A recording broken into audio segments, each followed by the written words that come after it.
Salut, bienvenue dans cette toute première capsule de Catherine répond. Ça faisait un petit bout de temps que ce concept-là me trottait dans la tête, donc je suis vraiment excitée de publier ma toute première vidéo.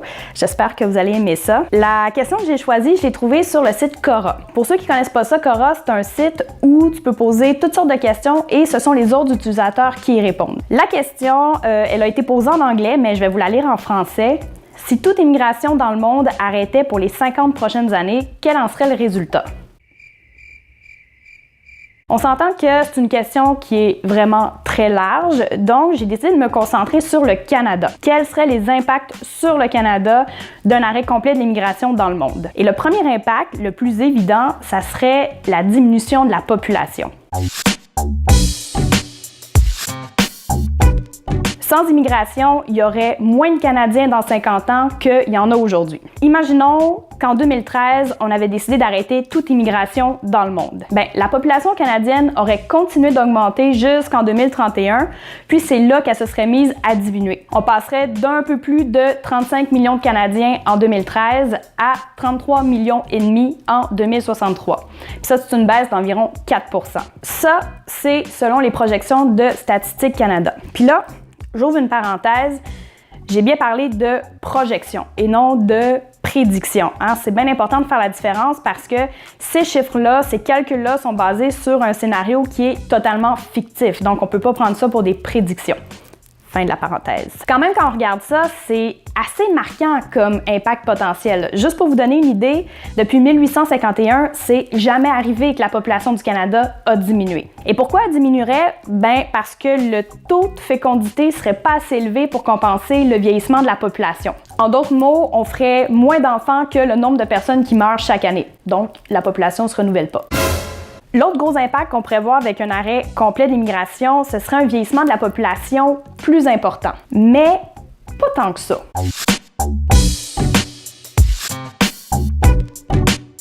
Toujours selon les projections de Statistique Canada, en 2063, les personnes âgées de 65 ans et plus représenteraient 31% de la population sans immigration et environ 26% avec immigration.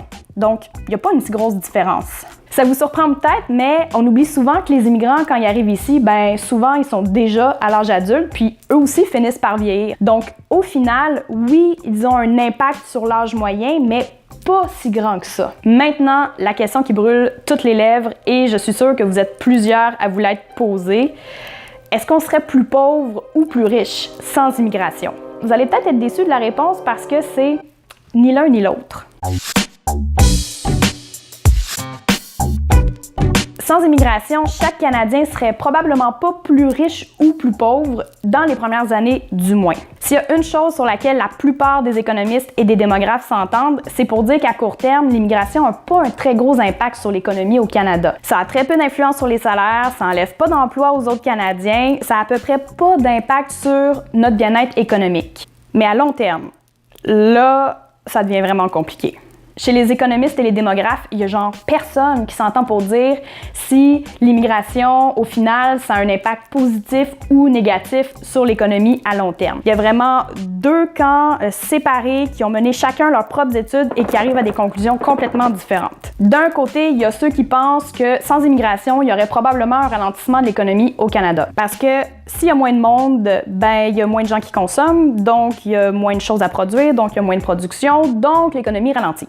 C'est logique. Mais selon ces experts-là, ça serait un ralentissement sans grande conséquence parce que, s'il y a moins de monde, il y a aussi moins de gens qui ont besoin d'un emploi. Donc, selon eux, l'économie finirait par se rééquilibrer au bout du compte. Prenez l'exemple d'un potluck. S'il y a moins de gens qui participent au potluck, oui, il y a moins de nourriture, mais il y a aussi moins de bouches à nourrir. Donc, au final, la quantité de nourriture par personne devrait être à peu près la même. Mais de l'autre côté, il y a ceux qui pensent au contraire que notre économie serait pas pantoute viable sans immigration, qu'on aurait probablement une pénurie de main-d'œuvre, qu'il n'y a plus aucune industrie qui voudrait investir ici, notamment à cause de la diminution de la population. Genre, qui voudrait un potluck à 2 personnes? C'est un peu plate. Donc, on a parlé d'économie, on a parlé de démographie, mais il y a un autre impact auquel on pense pas souvent parce que ça se chiffre pas vraiment, et c'est une moins grande diversité. Je sais que ça peut paraître un peu abstrait, ce concept-là de diversité, mais ça se traduirait dans toutes sortes de secteurs, la musique, la littérature, l'alimentation, la gastronomie, la science. Pensez à ce que tous les immigrants ont déjà apporté au Canada et dites-vous que ce sont toutes des possibilités dont on se priverait pour les 50 prochaines années. Je vais essayer de vous illustrer ça avec un exemple. Le fromage en grains. Pas mal tout le monde aime ça au Québec. Dites-vous que si les immigrants britanniques n'avaient pas introduit les techniques de fabrication du cheddar au Canada quand ils sont arrivés ici, on n'aurait pas pu inventer le fromage en grains. Puis ça aurait été vraiment triste. Dans le fond, je reprends mon idée de potluck. S'il y a moins de monde qui participe au potluck, oui, tout le monde devrait quand même manger à sa faim.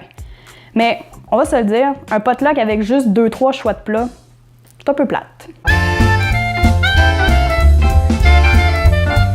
Alors voilà, c'est ce que je retiens de toutes les recherches que j'ai faites pour répondre à la question. Oui, je sais, c'est une question qui était vraiment super large, donc évidemment, j'ai pas pu couvrir tous les aspects, mais j'espère qu'au moins j'ai pu vous transmettre l'essentiel. Si jamais vous avez aimé la vidéo, gênez-vous pas pour mettre un petit pouce en l'air. En passant, vous trouverez toutes mes sources dans la description en bas de la vidéo. Et si jamais vous avez des questions, que ce soit sur cette vidéo-ci ou pour de prochaines capsules, surtout, n'hésitez pas, posez-les-moi, ça va me faire vraiment plaisir d'y répondre. N'oubliez pas de vous abonner, puis je vous dis à la prochaine!